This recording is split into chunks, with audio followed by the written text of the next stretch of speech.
Want to know the latest in soccer? Then listen to the Golden State Media Concepts Soccer Podcast. From MLS, the World Cup, and the Premier League, we've got you covered. The latest updates, the hottest matches, and news on the league's top players. It's the Golden State Media Concepts Soccer Podcast. David Beckham scores the goal to take England all the way to the World Cup finals. Listen now.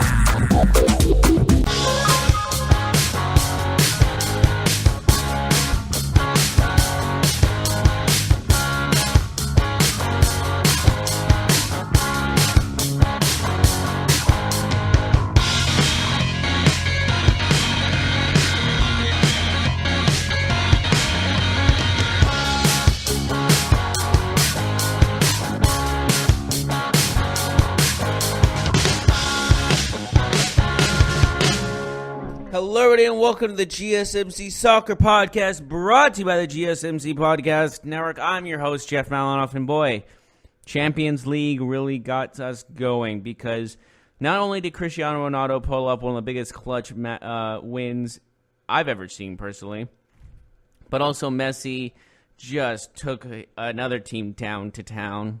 That made sense.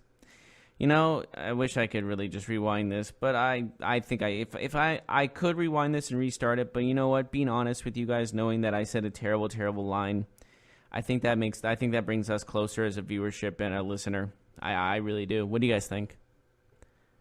I think so too. Okay, moving on then. As we saw, we will talk about yesterday's Barcelona-Lyon matchup, as well as Bayern Munich versus Liverpool. And, of course, Juventus versus Atletico in the match that was unreal. And then Manchester City just blanking Shakhtar in a game that should have been close, really. It wasn't close. It never was close. It was kind of a joke, actually, all things considered. But regardless, we will talk first things first. So, as you all are aware, Atletico was up 2-0 in the first leg, winning the first leg. And all they had to do was basically score like one goal, right? One, maybe two to be safe. Just, they couldn't let Juventus score 3 goals to nothing. And if they stopped Ronaldo, they could have had that game in the bag. But that wasn't the case. As Ronaldo does Ronaldo things, and he scores 3 goals. The only 3 goals in the whole match. The first goal was in the first half, and then the other 2 were in the second half. But the final goal. So it was 2-2 in the second leg, about 85 minutes left, and then there was a penalty. Ronaldo gets a penalty kick. And what do you know? He scores it with 86 minutes left remaining, and Ronaldo does he just goes absolutely bananas. And I think one of his dances, I think the dance he was actually mocking the manager of Atletico, which he said he took no offense to it as well, which was nice to know. But I think it was just one of those, oh my God, are you kidding me moments. And one of the most shocking endings to a Champions League match I personally have ever seen. You guys may have, but I have not. And it was just absolutely bonkers. And not just like how it ended, not just how it was 3 unanswered goals, but it was all Ronaldo all the time. No one else really came in. Well, it was just a one-man performance.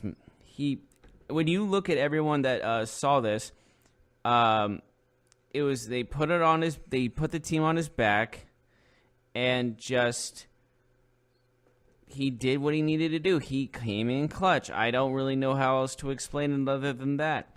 And it's one of the most clutch performances ever, and I might be most clutch in all of sports. And with that being said, like, there's been a ton of clutch moments in sports, no doubt about it. But when you look at just the Well, how do I explain this? When you look at how big this game was, how important this match was, because Juventus signed him for this reason, they got him for this one reason to win Champions League. They can win their domestic league with their eyes closed. I think everyone already knows that. But they were so close to being Dunskies. They were so close to being Dunyan rings. They were so close for being stick a fork in them, they're done. They were so close from being wham, bam, thank you, ma'am, have a good day. And then the man came along. When I mean the man, I mean the man, Cristiano Ronaldo. Comes in and does what he does best, puts the team on his back and scores goals. And there's no doubt about it. I know it's a tough one. Like, there's tons of great players right now in the world. If this doesn't make him the number one player in the world, I don't know what will. Because that was one of the most amazing things I've ever seen in soccer. And it was just unreal of how he came about that. And he didn't need, or he never gave up. And he just was unreal. I can't explain other than that of like how truly incredible he did in with the game on the line. They were down 2-0 at the word go, and one goal wasn't going to be enough. Two, I don't think was going to be enough because they might have to go to extra time, or I'm not sure if that was home or away, so they might have went to Atletico in anyways. But no. That was a home game. So, no. It would have went to extra time. And then comes in clutch with a penalty kick at the end. At the end of the matchup, there was about 4 minutes before 90. And then there was, I think 2 minutes of extra time. So, there wasn't really much time left to score because they had to be in a rush ever since then. So, how he did it, how he won the game. Because we all know that was all him. That was all 100% Ronaldo. And the fact that he did that has been truly incredible. And it's going to go down in history. I don't think anyone's going to forget this game for a long, long time. So the final actual official score, combining the two legs, was 3-2. Atletico shuts them out in a 2-0 win. And then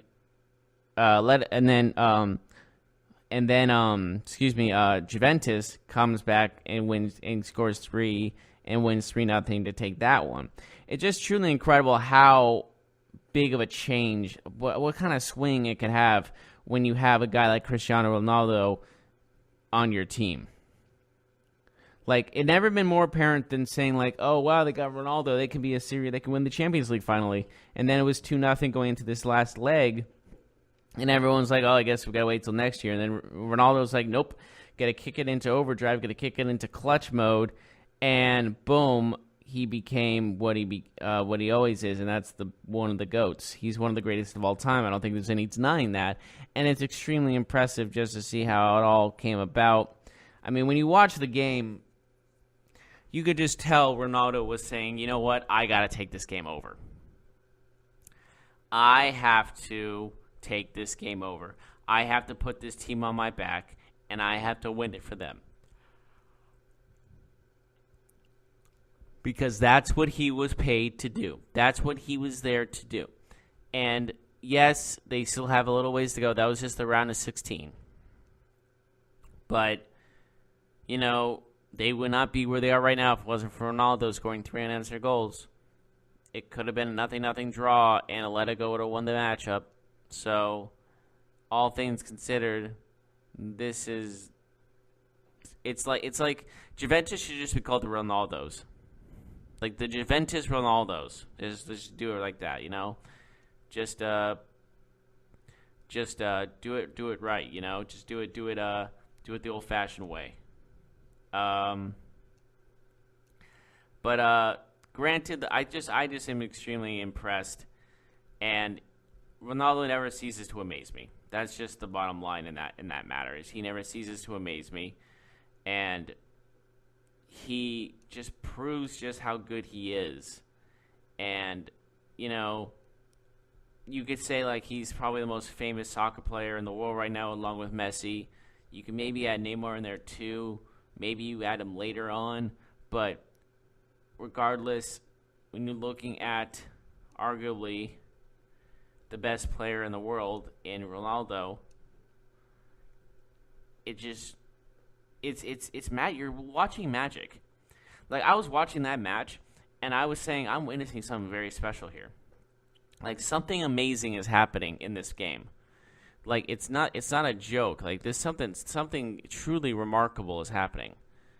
It's something that we may never see again. It's in that kind of situation, and where you're looking at it and going, wow, I am watching history. It's 3-0 straight, and it just Ronaldo just cements even a bigger legacy than he already had, and it's just absolutely remarkable. I have nothing but good things to say about him, and it's nothing but deserved. Absolutely nothing but deserved.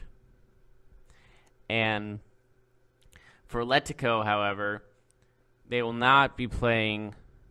They will not be winning the Champions League in their home anymore. You gotta feel for Atletico. It's not just a loss. This is one of the most devastating losses probably in Atletico's the history of Atletico. I know they've been around for a long time, but man, this one's got to hurt. One of the worst hurting losses. I mean, come on, that had to sting. I mean, you had it in the bag. If you held them just to one lousy goal, you win.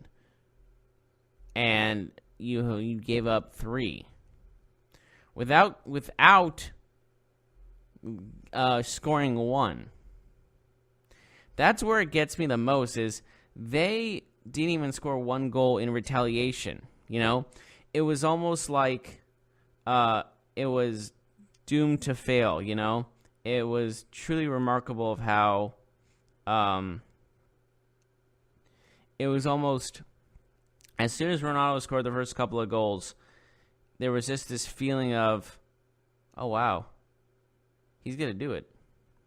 After the 2 goals, and when he was in the penalty, there was no doubt in my mind he was going to miss. Honestly, there was no doubt in my mind that he was going to miss. And he didn't. He got it done. And it shows just how amazing he truly is. I mean, I can go about Ronaldo all day, don't get me wrong, but these 3 goals are added to his collection of unbelievable moments. You know, it's all on a whole nother level. You know, like, and then you look at Messi. We'll talk about Messi in the next segment, but I just got to give nothing but love and respect for arguably the best we will ever see in our lifetime, Cristiano Ronaldo. My hat's off to you, sir. You have definitely earned it. And congratulations. That's just all I got to say about in the matter. But, and, you know, I think this makes Juventus the favorites to win the whole thing, to be completely honest with you. I know it's still around 16. They got plenty more to go, but this puts them in probably the biggest momentum and probably the most momentum. And, you know, momentum in Champions League and any playoff type of scenario puts them in a great spot. So we will take a short break, but when we come back, we will talk about Messi and how he and Barcelona just did damage, you know. Well, we'll see Ronaldo embarrassing a couple guys too, and we'll be right on that when we return.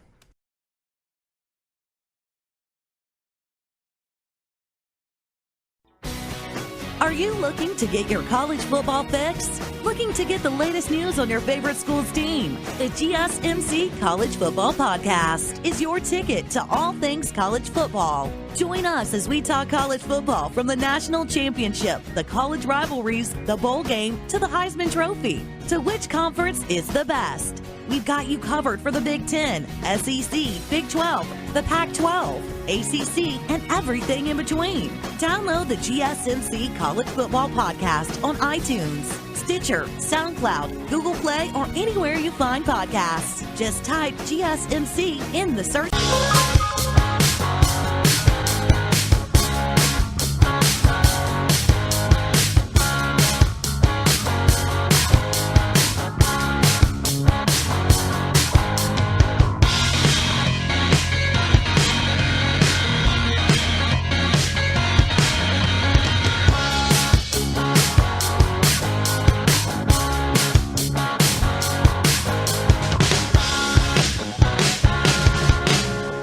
Welcome back to the GSMC Soccer Podcast. I know you missed me. Well, we talked about one of the biggest comebacks and clutch moments in maybe Champions League history.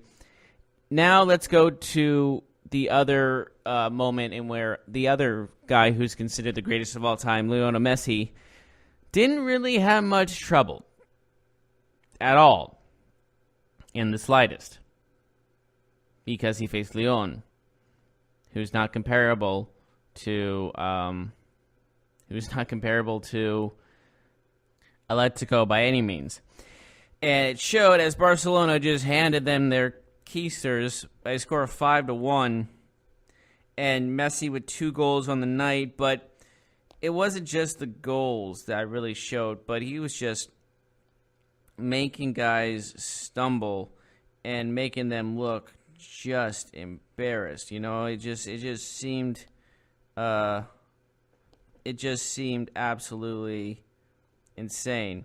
And it was cool to see Messi after also talking about Ronaldo's hat trick, saying it was magic. I liked that comment about it. It's just like game respects game, and they just seem to have respect for each other.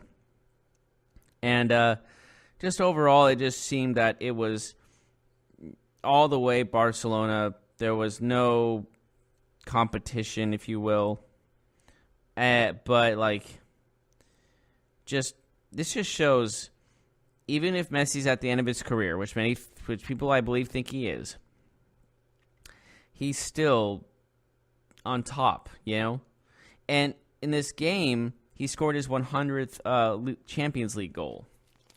It almost looked too easy, you know. It's too easy. And then, don't you love it when there was a video, I forget who he was playing against, but someone was making fun of him for his height, he's too short or whatever. But, he's short, but he's better than anyone else on the field. If he's the shortest one, he's still the best. It doesn't matter. And, watching the game, thinking about the game again, and, at that I think it was 15:40 mark, I have it written down here, when Messi got the penalty kick, and he just did a little lob over the goalie, who thought it was going to be a straight on the ground type of kick, and then he just plunked it right over him in a sweet move. Yeah, and other guys got some goals too, of course. Some were kind of criticizing Luis Suarez for only scoring, I believe, it was 1 goal in the last 18 games or so, something of that nature. And he's just I believe his response was well, dude, we're winning. It doesn't matter. We're getting the job done still, which is the appropriate response to that situation. But when you have just Barcelona has always been this legendary club of dominance and rich history. It's kind of like the Green Bay Packers of the NFL. You know what I mean? Just historically, just known as a dominant team, but they're also competing like they're the Patriots of this year as well. But just watching the game again over and over just shows, or thinking about the game, that Lyon was no match for Barcelona. This game was over before it began. Obviously, if you're Lyon, you go into it thinking you have a shot here to beat the best of the best, but they're the best of the best for a reason. And does that make sense? You're oh, we could beat these guys. It'd be a huge upset. But why would it be an upset? They proved why it was an upset. Because how talented they are. It just seems to me that overall, you're looking at like between Messi and Ronaldo, two talents that will be forever remembered, up there with like Pele and all the other greats. But even then, it's like it could be 50, 60, 70, 80 years from now. People will still remember Ronaldo. People will still remember Messi.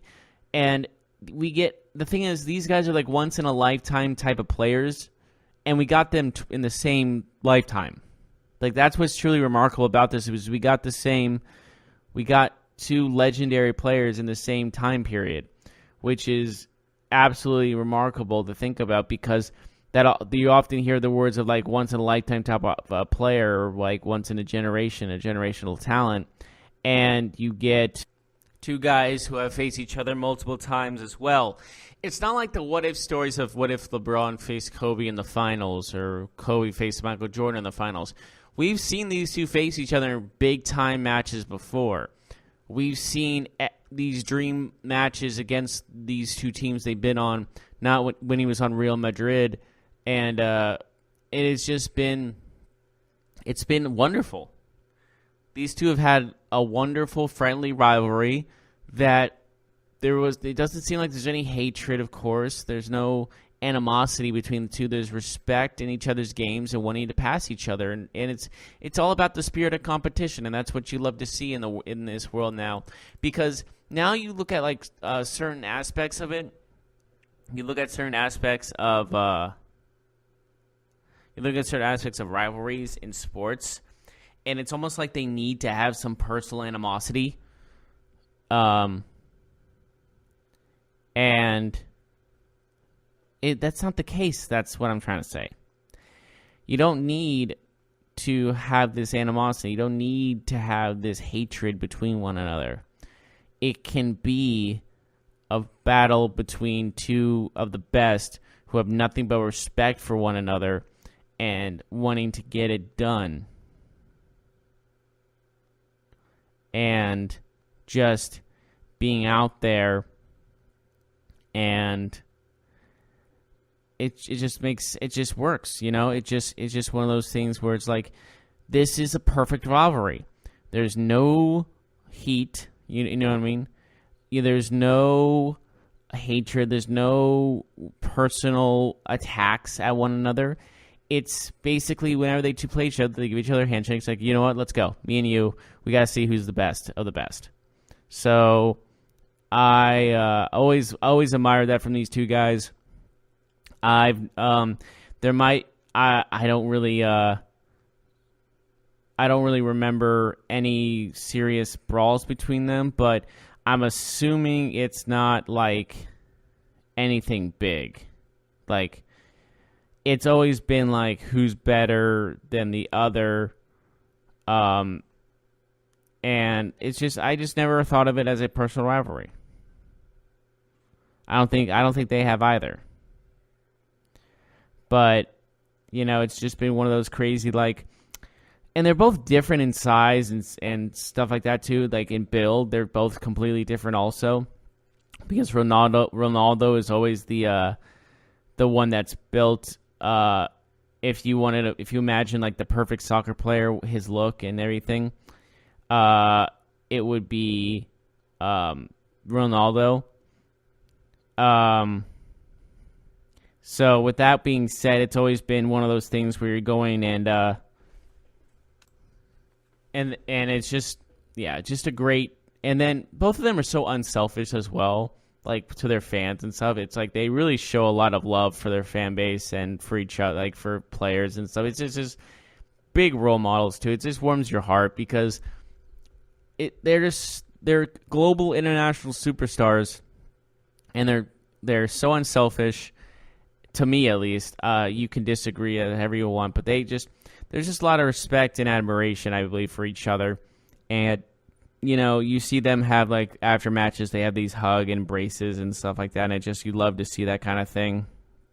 And it's mainly also, like, it's also based off, like, the fact that, remember I said, like, Ronaldo's, like, the perfectly built, God-made, that soccer player type of thing.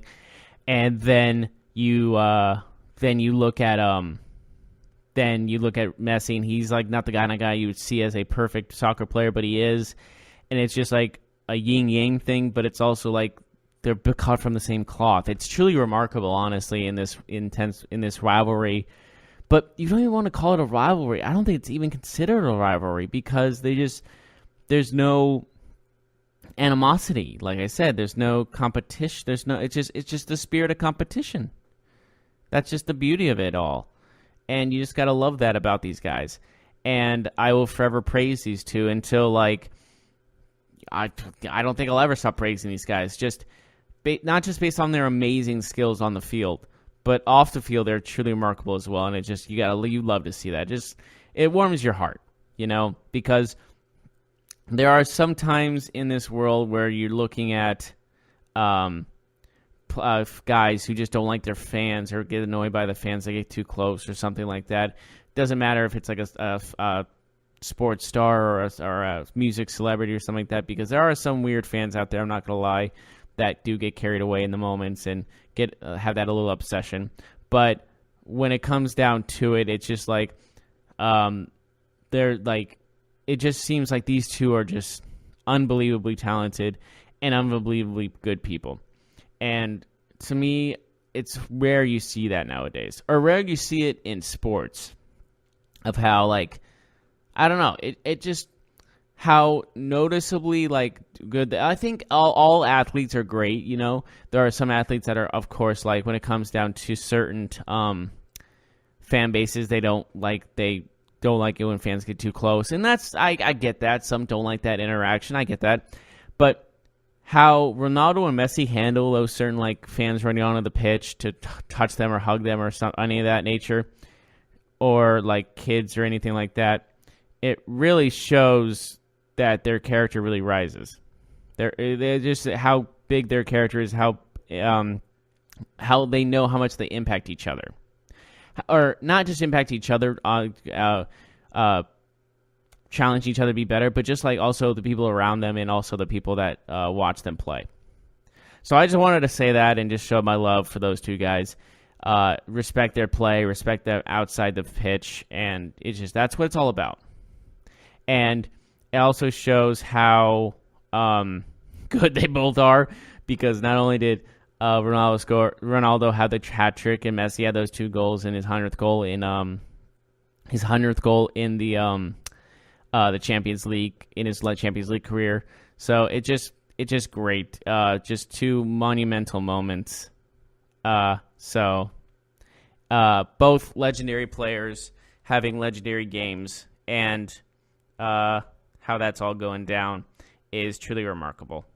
So we're going to take a short break, and when we come back, we'll look at the other matches that happened in the Champions League, as well as some Premier League games that are going to be happening later on, maybe even some La Liga stuff. But we'll get right back to that when we return.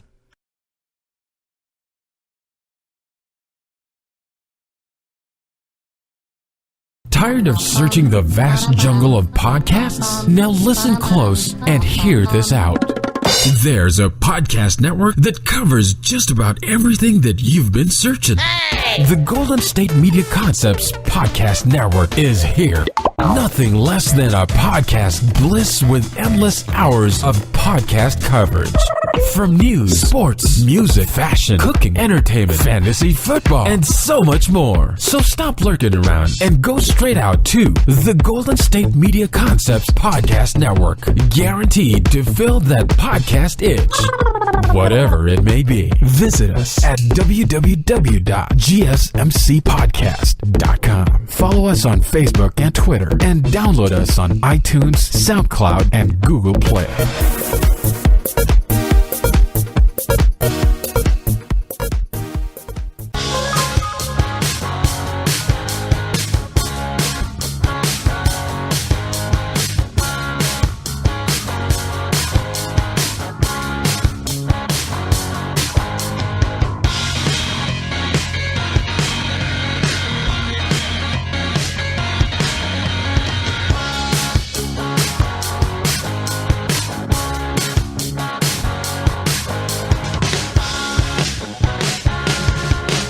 Welcome back, everyone, to the GSMC Soccer Podcast. We just finished off with basically my respect towards Ronaldo and Messi, and I'm sure you all hope none of you minded that. So let's continue with our run of the Champions League. Those weren't the only matches that happened, even though it felt like it when it came down to the Champions League. Manchester City also played in the same on Tuesday, just as Juventus did, and just 7-0 really speaks for itself and shows how good they are, not only in the Premier League, but in Champions League. They are second to none when it comes down to it. And when you're looking at just like, it just was an insane game. It was really no contest from the beginning. As soon as that first penalty kick was scored by Aguero, it was over. I mean, he had 2 goals back-to-back, basically. That penalty kick, and then 3 minutes later, he scores another one. And then Sterling, of course, at the 56th minute. And then Silva. It just was a carry-on of just destruction for Manchester City over Shakhtar. And basically how all that went down was, it was gross. It was you talk about a burial of a team. This team just was in the ground by the 45th minute, by half, it was over. And there was I think it was the Eurosport Australia Twitter that said it was a smashing. I was like, that's a little bit more than a smashing. That's more of a drag the man out of his home, or beat him with a shovel and just keep beating him until oh my god, I know exactly what it is. It's the Mortal Kombat fatality, Quan Chi, where he rips off the dude's leg and keeps bashing him until the screen goes black and he continues to hit him. He never stops. So if anyone played Mortal Kombat, Quan Chi, basically his fatality or his finishing move, he rips off the dude's leg, like I said, and keeps bashing him, but the dude's still alive for a good minute, it feels like, and then he finally kills him. And in one game where he actually just destroys him and he doesn't stop bashing him with his own leg. It's basically what happens. Regardless if the guy's dead or not, he just keeps bashing him with his leg. And that was basically Manchester City. They unleashed a fatality that wouldn't stop. And it just kept going and going and going and going and going. And then it goes to the Simpsons reference. It goes, stop it, he's already dead. That's basically what happened. After probably the 4th goal, they were probably thinking of that too. Stop, he's already dead, enough. It was just one of those things where you're looking at it and going Jesus. Not that it was my gosh, they're so bad. It was because, my God, Manchester City's so good. They look borderline unstoppable. And it's going to be very interesting to see how it all transpires for Manchester City, as I think, even if this was the first leg, I'm pretty sure this was the second leg. My God. Yeah, it was the second leg. It ended 10-2. That was the final score of the combined 2 legs. And even if this was the first leg, would they even need to have a second leg? Seriously, they wouldn't even need to bother having a second leg because this game was already over. If this game ended 7-0 in the first leg, regardless of what happened, there's no way Manchester City would lose 8-0 in a second leg. There's just no way. And it just doesn't happen. So, with that being said, Manchester City moves on. And they join Atletico in Barcelona. I think Barcelona still has to play another game. Oh, no, they tied. They tied 0-0 last time, if I remember correctly. So, never mind. Yeah. And I think there were a couple 0-0 draws, if I'm not mistaken. Yeah, I mean, Liverpool and Bayern Munich both drawed, and Lyon and Barcelona both drawed. So, it's kind of funny to look at it Leon was probably oh, we can beat them. We tied. All we had to do is win this one game, and we got this. And then they get smashed. And then with Shakhtar, it was over. I think it was 3-2 though at one point, and everyone was oh wow, they actually held their own against Manchester City. And then Manchester City just does the fatality of Mortal Kombat, just bashes their own leg, rips off the leg, and bashes him with it. All right, so moving on to the other 0-0 draw that happened last week, or a couple weeks ago. Liverpool beat Bayern 3-1, and they move on. Bayern Munich, another disappointing exit from the Champions League. But if I know correctly, the number one team in Premier League at the moment, I will double check that actually. Oh, I'm sorry, the number 2 team by 1 point in the Premier League at the moment with 73 points. Liverpool outdoes them and does great things and move on themselves. So, to recap, Juventus moves on, Manchester City moves on, Barcelona moves on, Liverpool moves on, Porto moves on, Manchester City moves on against PSG after that controversial matchup. Ajax moves on, if I'm not mistaken. They do move on. And Tottenham moves on. So, yeah, we got some interesting ones to say the least. So, we'll see who, I believe we have to find out who matches up. Again, we have to have another selection. I'm not entirely sure 100%, but we'll see. But those are the winners of the round of 16 and who are moving on to the next round, where they will probably have a good shot, which will be very interesting to see who continues on. And, the teams that are left, like Juventus and Manchester City, Barcelona and Liverpool specifically, you could say those are the 4 best teams in the world right now. Like, you can add Manchester United as one of the most momentum shifted, one of the most high momentum in the world. What's to say? The team with the most momentum in the world is probably Manchester United, just based off the fact they haven't lost a match until Sunday. So their coach is probably going to be the new permanent coach. I don't see why he wouldn't be. So there's no doubt. And with that being said, we should talk about Premier League matchups that are going to be happening. Actually, there were some that happened last weekend on Saturday and Sunday, March 9th and 10th, respectively. And we'll talk about those games after another break. But first, I wanted to just talk about since I'll be gone, I just want to talk about Manchester United versus Manchester City just a little bit. And I'll just do that right now, just get it over with. Obviously, this is a huge rivalry, and it's Manchester versus Manchester, It's like one of those great matchups in the past. With how Manchester United has done since they got their new coach, who's like I said, most likely 99.9% going to be their permanent coach. Only lost one match, and that was last Sunday in the Premier League. And before then, they were basically undefeated for a good 2-3 months. It's hard to remember what month or how long it was, but it was a long time. But yes, and against the best team in the Premier League at the first place, Manchester City, this is going to be an interesting matchup, and I cannot wait to see it. I think it's going to be one of the best matches of the weekend. I think everyone else agrees with me, and it's going to be a great one, no doubt about it.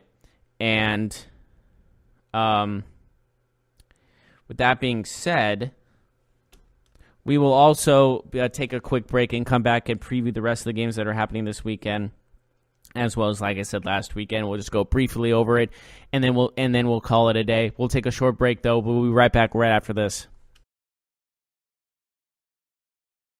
This is your ultimate stop for everything sports. The Golden State Media Concepts Sports Podcast. Should I say more? From the NFL, MLB, the NBA to MMA, it's all in here. The Golden State Media Concepts Sports Podcast. Listen now.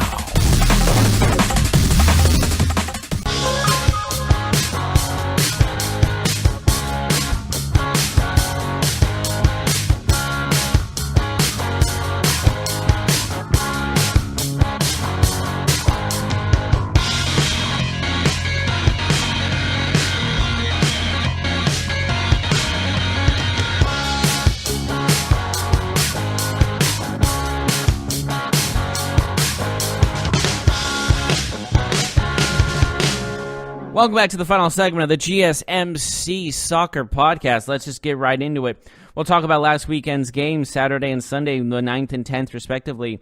Manchester City holds on to Watford 3-1. Cardiff wins 2-0 against West Ham. Newcastle beats Everton 3-2. Leicester City beats Fulham 3-1. Shocker. Southampton upsets Tottenham 2-1. Huddersfield and Bournemouth. Bournemouth wins 2-0. And Brighton beats Palace 2-1. But Sunday's games are the more important. Like I said, Arsenal is the first team to beat Manchester United since they've switched coaches by a score of 2-0. And it was a long streak, but all good things must come to an end. But Manchester United is playing amazing still. They're still good in the Champions League. So this game obviously has not affected them. Chelsea and the Wolves went to a 1-1 draw. Liverpool still trying to pass Manchester City as they beat Burnley 4-2. So that first place, that Premier League championship is still up for grabs. I believe it's a 1-point difference between between Manchester City and Liverpool. It is a 1-point difference. But if they do tie at the end of the season, goal differential is probably going to go to Manchester City as they have a 7-goal differential more than Liverpool does. So honestly, the advantage goes to Manchester City when it comes down to it. If they do tie, it will go to Manchester City as a goal differential. So that's something to look at. But let's look at next week's games. These Saturday and Sunday this week. Like I said, we already talked Manchester United versus Manchester City. If Manchester United wins this game, Liverpool is going to be ecstatic.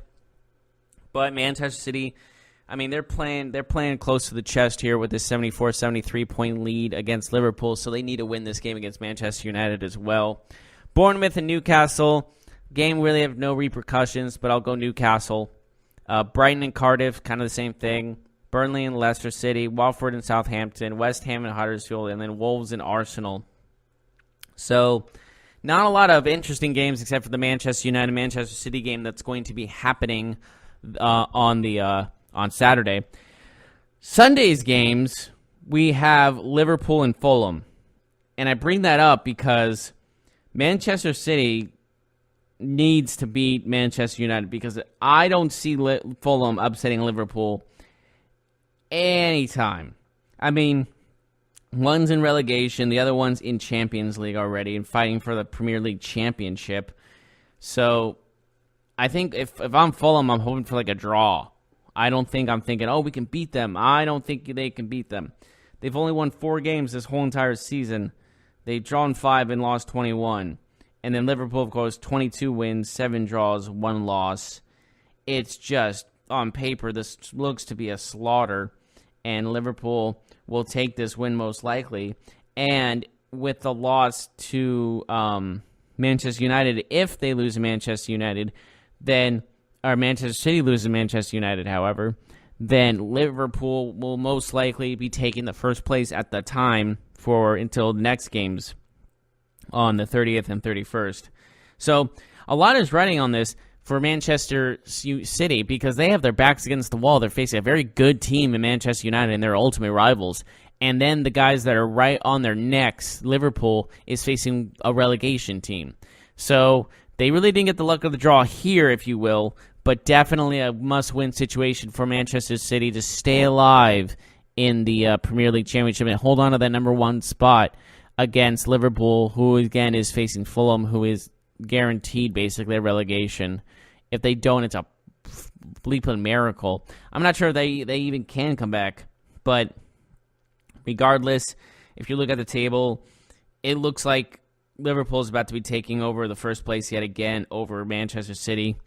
But we will see if Manchester City can hold on against Manchester United in that epic clash that's happening on Saturday. But that is our show for the day. Thank you so much for joining us. And as always, I'm Jeff Malinoff. I'm not going to be here next week, but I'll be in Hawaii, lovely Hawaii. But I will be back afterwards. And as always, I'm Jeff Malinoff. You guys have a good weekend. Everyone have a good week. And I'll see you when I get back. You've been listening to the Golden State Media Concepts Soccer Podcast. part of the Golden State Media Concepts Podcast Network. You can find this show and others like it at www.gsmcpodcast.com. Download our podcast on iTunes, Stitcher, SoundCloud, and Google Play. Just type in GSMC to find all the shows from the Golden State Media Concepts Podcast Network. From movies to music, from sports to entertainment, and even weird news. You can also follow us on Twitter and on Facebook. Thank you, and we hope you have enjoyed today's program.